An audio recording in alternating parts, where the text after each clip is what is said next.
Os animo igualmente a que busquéis Juan, capítulo 21, y vamos a estar viendo desde el versículo, 20, Juan 20, de los versículos 24 al 31.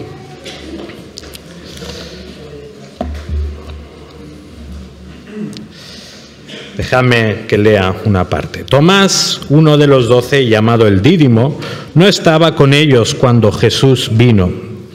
Entonces los otros discípulos le decían: hemos visto al Señor. Pero él les dijo: si no veo en sus manos la señal de los clavos y meto el dedo en el lugar de los clavos y pongo la mano en su costado, no creeré. Señor, en esta mañana venimos ante ti con el deseo de que nos alimentes una vez más de tu palabra, que nos llenes de ti, Señor, que nos ayudes a, pues en este caso, estar llenos de gozos por esta tremenda noticia que cambió la historia, la resurrección de tu Hijo Jesús. En esta mañana ayúdanos a entender las implicaciones que esta tiene para nuestra vida y ayúdanos pues a estar felices, asombrados y contentos por aquello que has hecho en nuestro favor. Te rogamos que nos dirijas ahora, en el nombre de Jesús. Amén. Bueno, no sé si te importaría mucho que te enteraras esta semana en las noticias de que se ha descubierto en Jerusalén el cuerpo enterrado de Jesús. Que con pruebas científicas, con muchas cosas, esta semana han encontrado el cuerpo de Jesús. No sé si afectaría algo a tu vida si de repente te demuestran que Jesús no resucitó corporalmente, sino que simplemente fue una visión que los discípulos tuvieron por estar en un momento de gran estrés emocional. ¿Qué pasaría si lo último que supiéramos de Jesús es que murió en la cruz? Puede ser que a la mayoría de los que estamos aquí, y me incluyo, no nos encante mucho darle vueltas y vueltas a las cosas y pensar detenidamente y esforzarnos. Pero lo cierto es que si somos seguidores de Jesús, una de las cosas que seguro que tenemos que hacer es pensar. Y no solo pensar, sino pensar con detenimiento, pensar con esfuerzo. Y pues vivimos en una sociedad donde convivimos muchos grupos de personas y muchos tipos de fe. Y pues podemos encontrar algunas personas que simplemente han adoptado la fe de sus padres, de sus abuelos, de su sociedad, sin cuestionarse gran cosa, sin hacer una reflexión profunda, simplemente la han adoptado porque es lo que hay. Otros se ponen del lado opuesto y lo que hacen es ridiculizar a los que sustentan cualquier tipo de fe. Reírse, burlarse. Esto de la fe es para gente que no tiene, o estudio para gente que no tiene mucha materia gris, pero no se dan cuenta que ellos mismos también basan su vida en un tipo de fe, en la fe de que Dios no existe. Otros sí que están en búsqueda de algo trascendente, pero acaban aferrándose a cosas que no tienen ningún fundamento sólido, como pueden ser sectas, supersticiones, creencias orientales, astrología, etcétera, etcétera, ¿no? La cuestión es, ¿dónde nos situamos nosotros, los cristianos, en medio de todo este panorama? ¿Qué tipo de fe es la que debería caracterizar a los seguidores de Jesús? Bueno, podríamos decir que la fe cristiana es una fe racional basada en las evidencias históricas sustentadas por la palabra de Dios. En este sentido, tenemos que quitar de nuestro vocabulario este concepto que a veces nos gusta, es el de la fe ciega. Los cristianos tenemos una fe ciega, una fe donde tú pones tu pensamiento en modo avión. No tengo que prestar atención a los hechos ni a las evidencias, simplemente yo creo lo que siento. Nuestro lema este año como iglesia es coronando a Jesús. Y lo que me gustaría que pensáramos esta mañana es que también estamos llamados a coronar a Jesús en nuestro intelecto. hacerle rey de nuestra razón. Si vamos al pasaje de Juan, capítulo 20, nos encontramos realmente en uno de los momentos más cruciales de toda la historia de la humanidad. Después de 3 años de señales, de enseñanzas nunca vistas, Jesús es crucificado por blasfemia, por hacerse igual a Dios. Sus discípulos están desolados, decepcionados, perdidos, porque aquel que pensaban que era el Mesías, el que había venido del cielo a rescatar a los pecadores, a restaurar su pueblo, ahora había muerto en una cruz como un vulgar criminal. Sin embargo, al tercer día, algunos de los discípulos y sus seguidores empiezan a decir que le han visto, que la tumba está vacía, que han tenido conversaciones con él, que la han podido tocar, incluso algunos han podido comer con él, y empiezan a ver estas apariciones y estos encuentros con Jesús.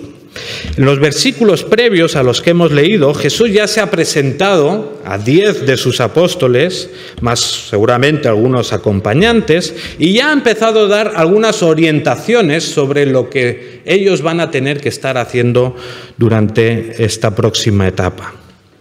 El pasaje en el que nos centramos esta mañana nos empuja a creer en Jesús y en la vida eterna que Él nos promete, aunque no le hayamos visto, mostrándonos que la resurrección es el argumento fundamental de una fe racional.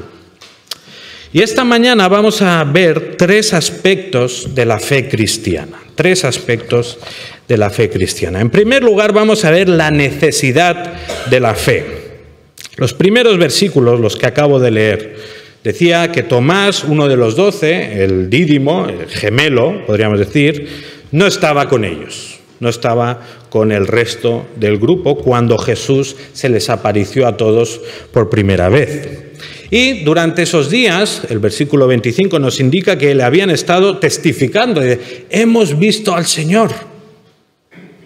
Pero Él les dijo: si no veo en sus manos la señal de los clavos y meto el dedo en el lugar de los clavos y pongo la mano en su costado, no creeré. Como os decía, los discípulos ya habían pasado esa mezcla de temor, de estar encerrados por miedo a los de fuera, y ese temor poco a poco se iba diluyendo y se iban llenando de gozo y de alegría, y estaban exultantes, porque vemos, ¿no? Hemos visto al Señor, le decían a Tomás, estaban felices de haber visto que aquel que había muerto en la cruz ahora estaba con ellos, le tocaban, le hablaban, etcétera, ¿no? Pero en medio de todo este clima de alegría o de asombro, de expectación, surge una voz contraria. Surge el primer negacionista de la historia de la resurrección. Surge Tomás. Y en este punto Tomás, digamos, actúa como el representante histórico de los escépticos, tanto que dio lugar a esta frase que todos conocemos, ¿no? Ver para creer. En el versículo 24 ya se nos dan pistas de la incredulidad de Tomás, que también hemos visto antes en los evangelios, ¿no? Porque Tomás, ya en el primer encuentro que hubo con Jesús resucitado, él no estaba. Tomás no estaba. En los evangelios también veíamos que era el más pesimista, que Jesús decía: vamos a ir allí, sí, vamos a ir para que nos maten. O que Tomás pues era un poco así dubitativo, ¿no? Por decirlo de alguna manera. Sin Judas lo dejamos aparte, ¿vale? Hablamos de Tomás en este caso. Tomás probablemente sería siempre el primero en bajarse del barco, el primero en dudar del Señor Jesús. Tomás, el escéptico. Y os pregunto, ¿es malo ser escéptico? Es trampa, ya lo notáis, ya sabéis cuando hago preguntas. Bueno, ser escéptico en sí no es necesariamente malo, pero una actitud altamente escéptica puede ser señal de algo incorrecto en el corazón. O sea, muchos alimentos llevan esta etiqueta de puede contener trazas de leche, de soja, pon lo que quieras, ¿no? Pues el escepticismo puede contener trazas de orgullo, de falta de humildad, de prepotencia. Y fijaos la actitud general de Tomás.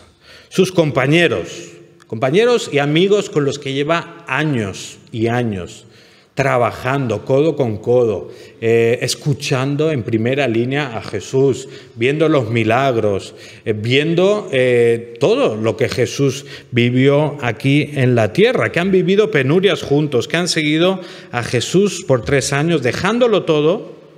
Ellos son los que le dicen, hemos visto al Señor. En principio son los que más confianza tendrían con Él, los que Él también tendría más confianza con ellos, y ellos le dicen, hemos visto al Señor. En cambio, Tomás, a esta gente que conoce tanto y que Él sabe cómo son, si no veo, no creeré.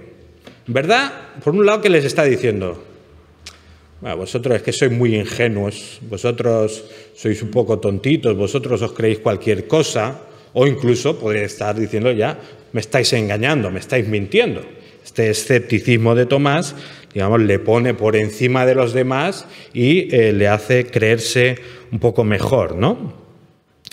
Dice Tomás, si no lo veo por mí mismo, no creeré. Me podéis contar lo que queráis, pero hasta que yo no lo vea, no creeré, ¿no? Y hoy en día podríamos decir, ¡ay, Tomás, qué responsable que eres! ¡Qué bien! Te felicito por tu escepticismo, porque no hay que creerse las cosas porque sí y punto. Y como digo, ser escéptico no es en sí malo. De hecho, un cierto grado es bueno. Pero la actitud de Tomás en este caso no es la de un escepticismo sano, sino es la de una falta de fe e incredulidad. Como decíamos, este orgullo y esta incredulidad que se esconde detrás de este escepticismo, pues son cosas que están presentes ya en el ser humano desde la caída, desde Génesis 3, donde el ser humano cae y ya no se empieza a fiar de Dios, ¿verdad? Porque la tentación de la serpiente viene por pensar que Dios, que les había dado unas instrucciones, les había dado todo, les estaba escondiendo algo. Si tomáis de este fruto, seréis como Dios. Eso no es lo que Dios le había dicho, pero Eva, Adán por extensión, los dos eran escépticos con lo que Dios les había dicho. En este caso tenemos que Tomás se autoproclama, ¿no?, como el juez o como la referencia, diciendo, si no veo, si no meto los dedos, no creeré. Además, también, si lo pensamos bien, en cierto sentido, Tomás no solo está cuestionando el testimonio de sus amigos, sino que además está cuestionando el mismo poder de Dios. Es que si no lo veo yo, no voy a creer que Dios ha podido hacer esto. Fijaos, el que había sido testigo de tantas obras, de tantos milagros impensables de Jesús, ahora, de repente, si no lo veo, no lo creo. Ahora, sería muy fácil pues seguir condenando la actitud de Tomás, porque siempre es fácil condenar la actitud de otro, ¿no? Mira qué falta de fe, mira cómo es este, mira no sé qué es. Pero al final lo que estaríamos haciendo ¿qué es? Es tirar piedras sobre nuestro propio tejado. Lo cierto es que Tomás nos representa bastante bien. Nos representa en nuestro orgullo, ¿no?, en nuestro deseo de imponer las condiciones, de ser los que partimos el bacalao, en nuestra relación con los demás, ¿no?, exigiendo que los demás me traten y estén pendientes de mí como yo quiero. Yo pongo las condiciones y si no cumplen las condiciones, yo no estoy contento y yo no cumplo mi parte. Exigimos a nuestra familia, exigimos a nuestros hermanos en la iglesia y nos erigimos como los jueces de lo que tiene que pasar y lo que no.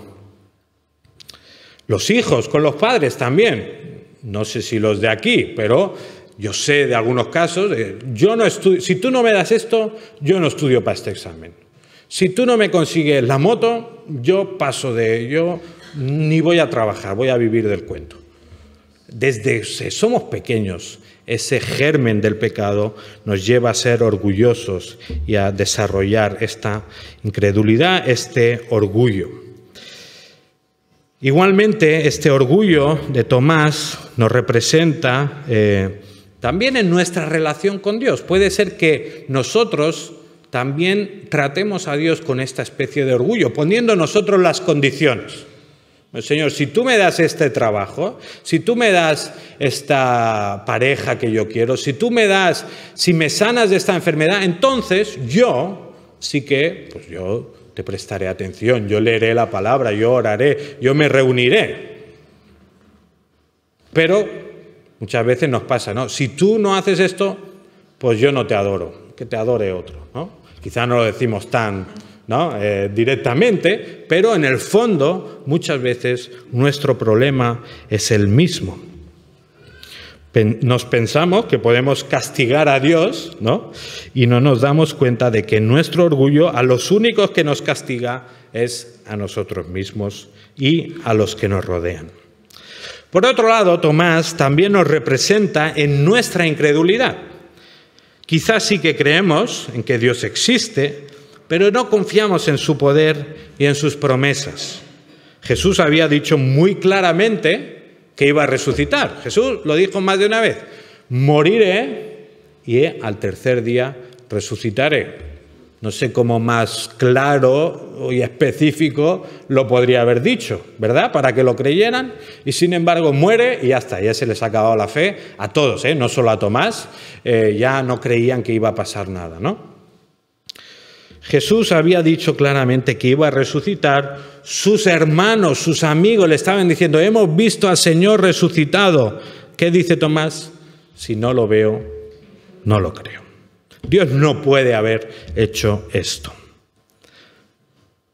Igualmente nosotros podemos tener nuestra etiqueta de creyentes, de discípulos de Jesús, pero a la que la cosa se pone un poquito difícil, ya nos bajamos del barco, ya dejamos de mostrar confianza en lo que Jesús ha prometido.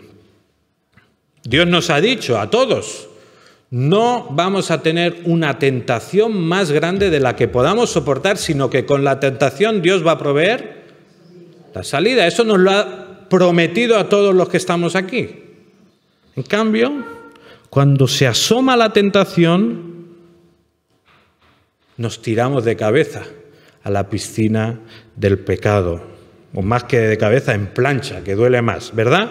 Alguien me dice algo que no me gusta, caigo en la tentación de responder mal, de gritar, etc. Me entero de que mi hermano no es tan santo como parece el domingo. Voy a explicárselo a los demás, porque si no lo saben, pobrecillos, ¿no? Y pues de cabeza, de plancha, nos tiramos a la piscina del pecado. ¿Por qué pasa esto? Pues en parte porque somos incrédulos, porque no confiamos que Dios tiene poder de hacer lo que ha prometido, de proveer una salida cuando hay una tentación. Preferimos decir: uy, no, esto es muy difícil, Señor, yo no me puedo resistir, me tiro. Nuestra incredulidad nos impide confiar en Dios. O bueno, esa es la definición básicamente de incredulidad. Hemos visto entonces en estos primeros versículos cuál es la necesidad de la fe. La necesidad de la fe porque el ser humano es incrédulo por naturaleza, y esta incredulidad les separa de Dios y del propósito de su existencia. Lo que vamos a ver a continuación es que aunque existe esta incredulidad en el ser humano, esta no es un obstáculo definitivo para Dios. A continuación, lo que vemos es el fundamento de la fe. Versículo 26 dice lo siguiente: 8 días después, sus discípulos estaban otra vez dentro, y Tomás con ellos. Y estando las puertas cerradas, Jesús vino y se puso en medio de ellos y dijo: paz a vosotros. Luego dijo a Tomás: acerca aquí tu dedo y mira mis manos, extiende aquí tu mano y métela en mi costado. Y no seas incrédulo, sino creyente. Al igual que hacía una semana, el domingo anterior, los discípulos estaban reunidos con las puertas cerradas, y esta vez Tomás sí que está con ellos. Y de la misma manera que pasó la otra vez, Jesús aparece en medio de ellos y les dice: paz a vosotros. Pero a diferencia de la vez anterior, esta vez Jesús centra su atención en Tomás como si hubiera estado escuchando lo que había demandado esa semana. Y Jesús le ordena que mire sus manos y que ponga su mano en su costado y responde, podríamos decir, a su anticonfesión de fe, ¿no? No seas incrédulo, sino creyente. Aquel primer negacionista de la resurrección, Jesús se le aparece con todo lujo de detalles y le muestra las evidencias de que realmente ha resucitado. Le muestra sus manos heridas por los clavos, el costado traspasado por los soldados. Y dejadme que nos detengamos un momento aquí porque es muy importante que entendamos la magnitud de lo que está pasando aquí. Porque realmente nos va a dar la vida eterna en ello. Jesús había muerto en una cruz. Y no hay duda de que había muerto. El que piense que Jesús había sobrevivido a la cruz y que luego había sido sepultado y aún así había sobrevivido a 3 días sin comer, sin beber, con el cuerpo hecho polvo, envuelto en todas esas especies, y que encima él mismo había podido remover la piedra y se había escapado. O sea, el que todavía hoy en día crea eso, tiene que ser muy ignorante. Tiene que tener mucha fe para creer eso. De la misma manera, el que piense que Jesús realmente no muere en la cruz, sino que, como dice en este caso el Islam, ¿no?, que es otro, que se parecía a Jesús, pero no era Jesús en verdad. Porque claro, ¿cómo iba este profeta tan bueno a morir en la cruz? Pues es ridículo pensar que todos estos textos, que toda esta evidencia histórica está equivocada y que algo que viene cientos de años después, siglos después, eso es lo que tiene razón. Realmente hay que tener muy pocas ganas de conocer la historia y hay que tener muy poco deseo de contrastar hechos históricos para creer que Jesús no murió en la cruz. Que Jesús murió en la cruz es, podríamos decir, el hecho histórico más atestiguado de la historia, o de la historia antigua, si queréis, lo decimos así. Pero, aunque murió, lo que vemos en los evangelios es que al tercer día se levanta de entre los muertos. Y se levanta no como un espíritu o como un fantasma, no como una visión que los discípulos tienen, como decía antes, por estar en un momento de estrés, o no de forma simbólica, ¿no? Así, Jesús resucita en los corazones de todos los que tienen fe en Él. Esos son tonterías que este mundo se ha inventado para tratar de dar una explicación a algo que obviamente va en contra de todo lo que experimentamos en el día a día. La gente no resucita, ¿verdad? Bueno, hay casos de algunos que se pensaban que estaba muerto y no estaba muerto y les dio un susto en el funeral. Pero, en general, podríamos decir que la gente no resucita y mucho menos 3 días después, mucho menos de ser crucificado, maltratado y torturado. Jesús estaba muerto y al tercer día resucita corporalmente, con un cuerpo que sus discípulos pueden ver, tocar, palpar. Jesús come con ellos, come pescado encima, que tú comes pescado y la mitad lo ves allí que son espinas. Entonces, aunque luego desapareciera, las espinas se quedan allí y tú dices, vale, esto se lo ha comido alguien. Y no he sido yo, ha sido Jesús, ¿no? La evidencia histórica es que Jesús resucita corporalmente. Y ese mismo cuerpo que había vuelto a la vida es el que ahora Tomás está observando cara a cara delante de él. Ahora, ¿cómo reacciona Tomás a este evento, ¿no? Este gran escéptico, este gran incrédulo, ¿cómo reacciona a esto? Pues se rinde a la evidencia. Versículo 28. Respondió Tomás y le dijo, Señor mío y Dios mío. Aquel que hasta ahora se había mostrado tan reacio a creer, ahora no puede hacer otra cosa que exclamar asombrado, Señor mío y Dios mío. Tomás acaba por realizar una de las declaraciones sobre la identidad de Jesús más potentes y gloriosas de todos los evangelios. Tomás reconoce que la resurrección de Jesús le confirma y le señala como el mismo Dios encarnado, el Hijo de Dios enviado al mundo para salvar a los pecadores. Y no penséis que Porque, ya te digo, hay sectas que intentan coger estas palabras y no está llamando Dios y Señor a Jesús, lo que está diciendo es, o por ejemplo, expresión de sorpresa, ¿no? Señor mío, Dios mío. De ninguna manera un judío hubiera dicho esas palabras como acto de sorpresa. Eso es blasfemia casi. No. Tomás le está diciendo y está reconociendo que aquel que tiene vivo delante es el mismo Dios, es el Señor y es Dios. Ahora, lo interesante es ver cómo responde Jesús a esta gran declaración de Tomás. Y digo, qué gran declaración, que ya lo tenemos todo hecho. Pues fijaos lo que le dice Jesús, versículo 29. Jesús le dijo, porque me has visto, has creído, dichosos los que no vieron y sin embargo creyeron. Aquí los ateos ya lo tienen. ¿Ves cómo el cristianismo sí te llama a una fe ciega? Porque mira qué dice Jesús. ¿Dichosos quién? Los que no vieron y creyeron. Pues ya está. Esa es la definición de una fe ciega, ¿verdad? No, también es trampa. No, Jesús no nos está llamando a una fe ciega. Bienaventurados los que no vieron y creyeron. ¿Realmente Jesús aboga por una fe ciega? Si así fuera, pues ¿para qué se iba a presentar a los discípulos, no? ¿Para qué les iba a mostrar que está vivo, que ha resucitado y para que entonces puedan creer? Si realmente Jesús lo que quería era una fe ciega de sus seguidores, pues ya está, que no se les presente y que espere o que haga algo en ellos, en su corazón, para que crean sin haberle visto, ¿no? Eso de primeras. Claro, lo que sí que está haciendo Jesús en este pasaje no es animar a sus discípulos a creer sin evidencias. Más bien todo lo contrario.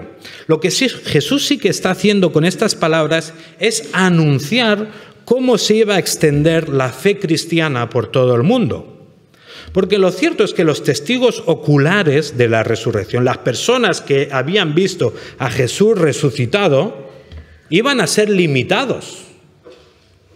¿Por qué? Pues porque Jesús iba a ascender a los cielos. Jesús no se iba a quedar en esta tierra, sino que él mismo y el Antiguo Testamento ya habían profetizado que este Mesías iba a sentarse a la diestra de Dios. O sea, Jesús sabía que él iba al cielo y que por tanto, como él se iba al cielo, la gente no podría ni verlo, ni tocarlo, ni escucharlo directamente. Entonces, ¿qué está haciendo Jesús? Les está explicando, hasta ahora esta primera generación me ha visto resucitado y ha creído en la resurrección, esa es la evidencia, pero a partir de ahora, bienaventurados los que no vieron y creyeron. ¿Por qué? Porque van a creer en el testimonio de los que inicialmente vieron y también creyeron. ¿Qué pasaría si durante la historia todo el mundo hubiera tomado la misma actitud incrédula y orgullosa de Tomás? No, si yo no veo a Jesús resucitado, yo no creo. Pues la fe cristiana se hubiera quedado en el primer siglo, porque Jesús había dicho, yo voy arriba, yo voy al Padre. Entonces ya, pues los primeros testigos oculares hubieran sido los que hubieran durado unos años y después de eso, como nadie hubiera visto a Cristo, pues ya está, se acabó la iglesia, ¿verdad? El cristianismo no hubiera durado, no se hubiera extendido si fueran los creyentes con la misma actitud que Tomás. Sin embargo, Jesús ya les había manifestado que era necesario, les dijo, es necesario que yo me vaya. ¿Para qué? Para que luego el Padre, el Hijo, enviaran al Espíritu Santo a morar en los creyentes. Era necesario que sus discípulos entendieran que después de su ascensión, las personas que irían convirtiéndose y creyendo en la resurrección de Jesús no lo iban a hacer porque ellos lo hubieran visto directamente, sino porque confiaban en el testimonio de los primeros discípulos. Por eso Jesús les dice, bienaventurados, felices, alegres, los que no vieron y creyeron. Pero lo que tenemos que entender es que fuera uno testigo ocular o no de la resurrección, la base de la fe sigue siendo la misma. Porque la base de la fe de los primeros discípulos era que Jesús había resucitado. No dependía de si lo habían visto o no, ¿me entendéis? O sea, un creyente que no había visto a Jesús resucitado no era un creyente de segunda, no era un creyente clase B y los otros eran A++, no. Todos los creyentes tenían la misma base de su fe, creían que Jesús había resucitado. Dios preparó a algunos especialmente que fueran testigos y que esparcieran el mensaje, pero la base de la fe sigue siendo racional y sigue siendo la misma para todos los creyentes de la historia. Otra vez, aquí los ateos podrían insistir, no, pero habría sido mejor, o incluso nosotros podríamos decir, habría sido mejor que Jesús se quedara vivo en la tierra. Yo recuerdo un compañero de trabajo que tuve en una tienda, me decía, si Jesús ha resucitado, ¿dónde está? No le veo, ¿no? Yo, bueno, está en el cielo. No, la cuestión no es si lo ves y si no lo ves, sino si crees lo que se ha recogido sobre él. Pero fijaos que este argumento de que no, si todo el mundo quizá viera a Jesús resucitado, pues entonces todo el mundo se convertiría, ¿verdad? La tierra estaría plagada de cristianos por toda la historia y todo el mundo que viera a Jesús resucitado creería en él. Podría ser un argumento, pero el mismo Jesús, no sé si recordáis la parábola del rico y Lázaro, de este hombre pobre que estaba allí, que comía de las migas de lo que dejaban los perros, y había un rico, el rico se muere y el rico va, bueno, al preinfierno, digamos, ¿vale? Y está allí sufriendo y diciendo, por favor, Abraham, envía a alguien a mis hermanos para que sepan esto, para que sepan la realidad, para que se den cuenta de que esto es terrible, ¿no? Y que crean en Dios, que crean en Jesús. Bueno, o que crean, ¿no? ¿Y qué les dice Jesús en esta parábola? Él le dijo, no, padre Abraham, sino que si alguno va a ellos de entre los muertos, se arrepentirán. O sea, esta es la petición del rico.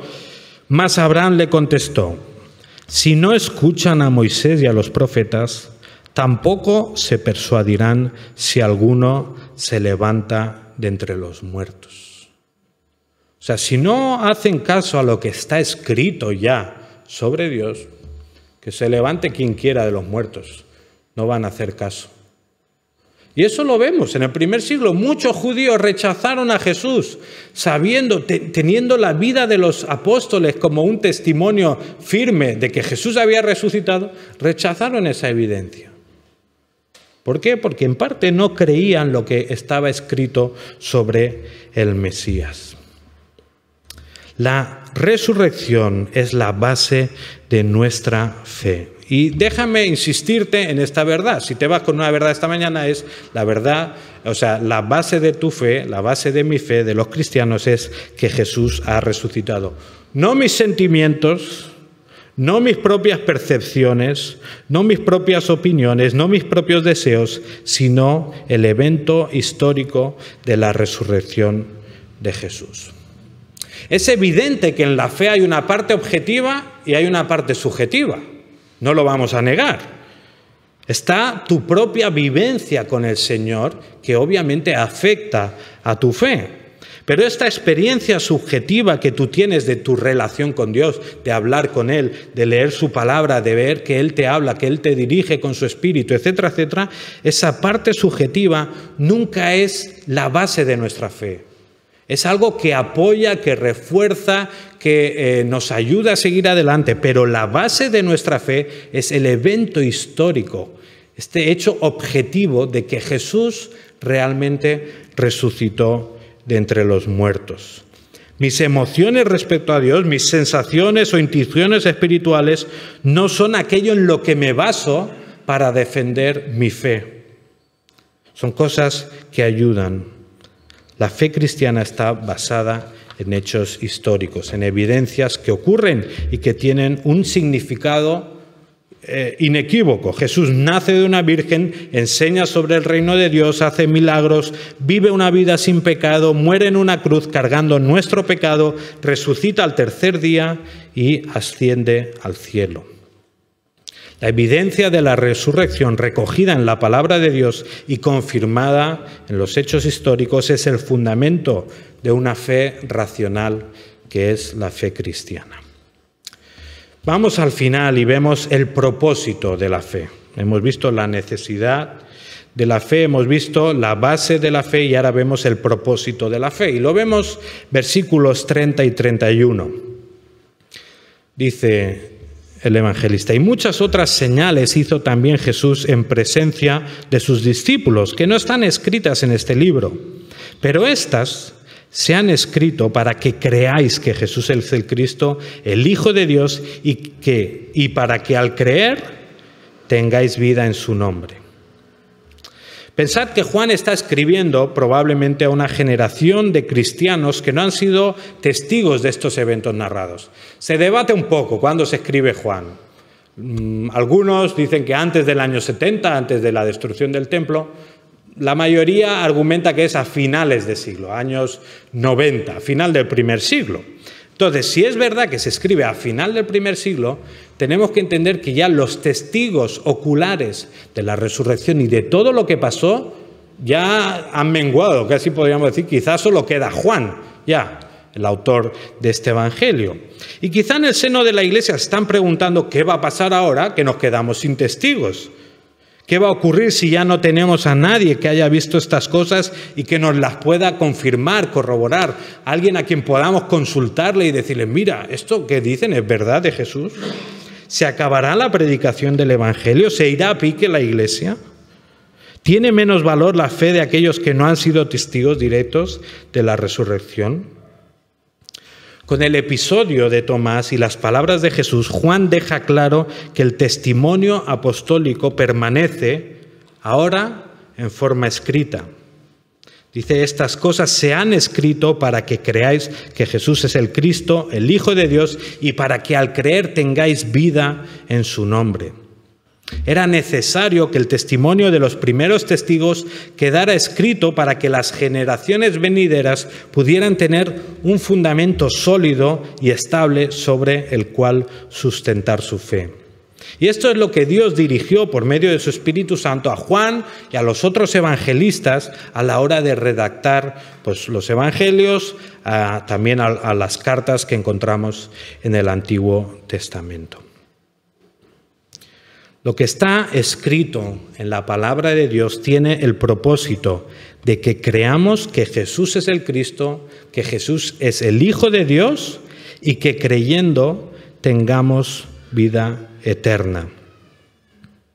Y otra vez, aquí podríamos caer en la falacia de pensar que qué suerte tuvieron los primeros discípulos, ¿no? ¿A quién no le hubiera gustado ver a Jesús en carne? Bueno, ¿a quién le gustaría? A todos nos hubiera gustado ser testigos de sus milagros, verle, tocarle, abrazarle. Y podríamos pensar, qué suerte que tuvieron ellos, yo no tengo tanta suerte. O mi fe no puede ser tan fuerte como la de ellos porque yo no he visto estas cosas, simplemente me las he creído porque están escritas en la palabra de Dios. Bueno, déjame decirte que el que tiene más suerte eres tú. Que los primeros discípulos, si vieron a Jesús, estuvieron con él, le acompañaron. Pero lo cierto es que tú tienes a tu disposición una explicación mucho más entera, profunda, completa, concreta, específica sobre el plan de Dios y sobre cómo Él y sobre tu esperanza. O sea, lo que tú tienes en la Biblia es más valioso que lo que podrías haber visto con tus ojos. Lo que tenemos escrito es mucho más potente a la hora de encender nuestra fe y de que creamos en el Hijo del Hombre. Porque ¿cuántos miles de personas vieron a Jesús? ¿Cuántos miles de personas escucharon sus enseñanzas? Y al final de su ministerio, cuando muere, ¿cuántos creyentes hay? ¿120? Lo que tenemos en la palabra de Dios es mucho más potente y nos asegura una fe mucho más racional, no basada en percepciones, no basada simplemente en sensaciones que podamos tener, sino que se basa en lo que la palabra de Dios ha recogido a lo largo de la historia. Así que no sientas pena por ti, no sientas, ay, qué pena, si hubiera tenido la suerte de ellos, tendría una fe mucho más grande. No, puedes tener una fe más sólida porque tienes la palabra de Dios. Acabamos. ¿Por qué es tan importante la resurrección? Dejadme deciros 3 motivos por los cuales es importante la resurrección. En primer lugar, la resurrección de Jesús confirma el testimonio y las enseñanzas de Jesús. Él mismo, Jesús, profetizó su muerte y su resurrección. Entonces, si Jesús no hubiera resucitado, él ya habría fallado en una de sus promesas más grandes, por lo que todo lo demás que Jesús hubiera enseñado ya sería inútil, sería una tontería, sería algo que no nos serviría de nada porque no podríamos fiarnos de su palabra. Dice un autor, dice, la resurrección de Cristo es el amén de todas sus promesas. Mediante la resurrección, Dios el Padre, Dios el Hijo confirman la veracidad de todo lo que enseñó y de todas sus promesas. En segundo lugar, la resurrección manifiesta que el Padre ha aceptado la ofrenda del Hijo por el pecado de la humanidad. Tanto en este encuentro como en el anterior que tuvo con sus discípulos, ¿qué es lo primero que Jesús le dice a sus discípulos? Paz a vosotros, paz a vosotros. Paz en griego es eirene, que de ahí viene el nombre de Irene, muy bien, muy bien.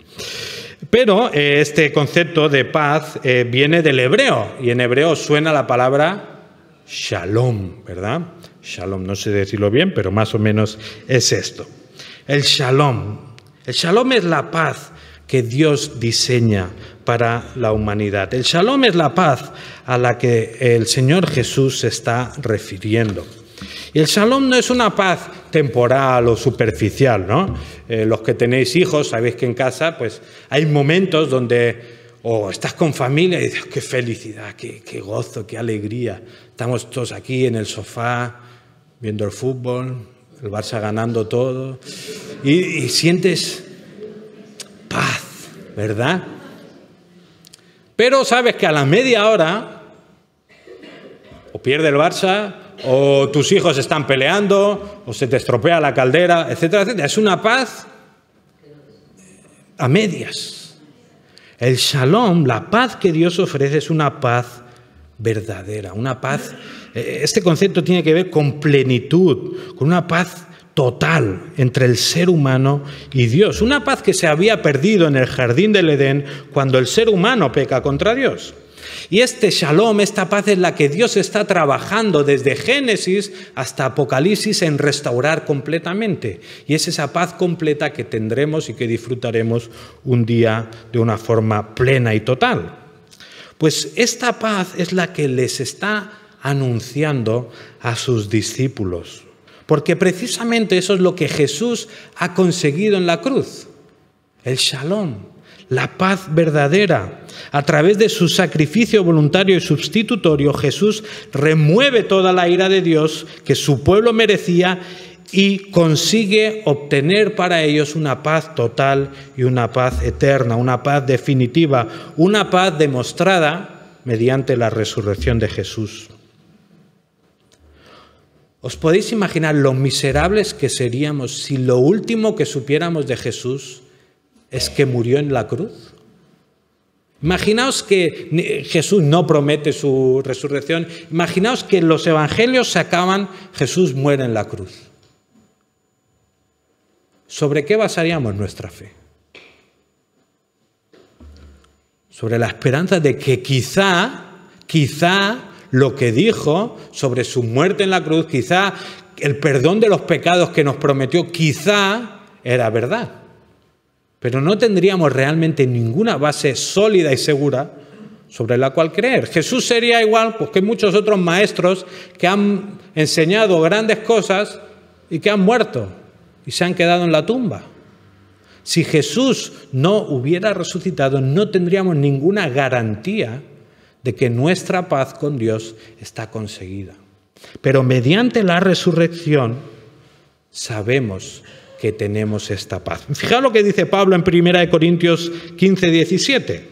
Está contradiciendo a algunos herejes que dicen que no hay resurrección, y dice Pablo: y si Cristo no ha resucitado, vuestra fe es falsa, vana. Dice, todavía estáis en vuestros pecados. O sea, si Jesús no resucita, todavía estamos en nuestros pecados. Pero gracias a Dios que Jesús resucita. Y hay testigos y lo sabemos, y de esta manera nosotros podemos saber que esa paz con Dios es real y que Jesús realmente la consiguió. En tercer y último lugar, la resurrección de Jesús afirma nuestra esperanza respecto a la vida eterna y nuestra propia resurrección. Sabemos el versículo de memoria. Jesús dijo: yo soy la resurrección y la vida. El que cree en mí, aunque muera, vivirá. Es su resurrección la que nos garantiza la esperanza de que nosotros, si hemos creído en su nombre, si nos hemos arrepentido de nuestros pecados, si hemos puesto nuestra fe en Él, también resucitaremos para vivir con Él en eterna paz. Para ser ateo necesitas tener una gran fe en que lo que sucedió con Jesús fue algo diferente a lo que la Biblia relata. El problema que tienen los ateos es que no hay ninguna teoría ni hipótesis que explique mejor el nacimiento y el desarrollo de la fe cristiana que la resurrección corporal de Jesús y sus apariciones a los discípulos. En este sentido, la persona atea tiene una fe ciega en que lo que la Biblia dice es falso, y es una fe ciega porque no tiene evidencias para sustentarlo. El Dios de la Biblia nos llama a coronar a Jesús también como el Rey de nuestro intelecto. Así que te animo a que no tengas miedo a predicar el Evangelio, no te achantes, no temas la burla. Aquellos que te rodean tienen una fe mucho más grande, sustentada en hipótesis mucho más débiles que la tuya. ¿Te van a hacer preguntas difíciles? Sí, muy difíciles. ¿Vas a saber responder a todas las preguntas? No vamos a saber. Habrá cosas que simplemente no vamos a saber responder. Te animo a estudiar y a mejorar, etcétera, etcétera. No nos conformemos, ¿no? Pero la pregunta que todo el mundo debe responder en primer lugar es si Jesús resucitó de entre los muertos. Porque si la respuesta es que sí, entonces toda nuestra vida cambia de arriba abajo. La resurrección de Jesús condiciona nuestra vida, y espero que la resurrección de Jesús condicione tu vida, porque si Jesús resucitó, no importa ya si ganas una discusión con tu esposo, tu esposa, con tus hijos. ¿Qué más da? Piérdela. Jesús resucitó. Si Jesús resucitó, no importa la clase de coche que llevas, no importa si tienes más o menos, no importan tus títulos, no importa si todo te va mal en la vida. La resurrección de Jesús te da la seguridad de que tienes paz con Dios. Y si tienes paz con Dios, lo demás ya es totalmente secundario. Así que te animo a que examines si realmente la resurrección de Jesús está condicionando tu vida. Por otro lado, la resurrección de Jesús y su encuentro con Tomás nos da esperanza a que todos aquellos que queremos y que son incrédulos todavía pueden venir a los pies de Jesús. Si Jesús realmente transformó el corazón de este hombre totalmente incrédulo, que no creía a personas que lo habían visto en primera línea, puede también transformar el corazón de los que más queremos. Si Jesús transformó el corazón de Pablo, que iba persiguiendo y matando cristianos, todavía puede transformar el corazón de nuestros hijos, nuestros nietos, esposos y esposas. Si tu esposo o esposa no está matando cristianos, quizá está más cerca que Pablo. Así que ten esperanza. Estamos llamados a estudiar las Escrituras Para lo que nos decía Juan, estas cosas se han escrito para que creáis que Jesús es el Cristo, el Hijo de Dios, y que creyendo tengamos vida eterna. Acabamos con los versículos de Jesús y con una pregunta que nos hacemos todos. Jesús les dijo: yo soy la resurrección y la vida, el que cree en mí, aunque muera, vivirá. Y todo el que vive y cree en mí, no morirá jamás. ¿Crees esto? Vamos a orar, vamos a celebrar en oración la resurrección de Jesús.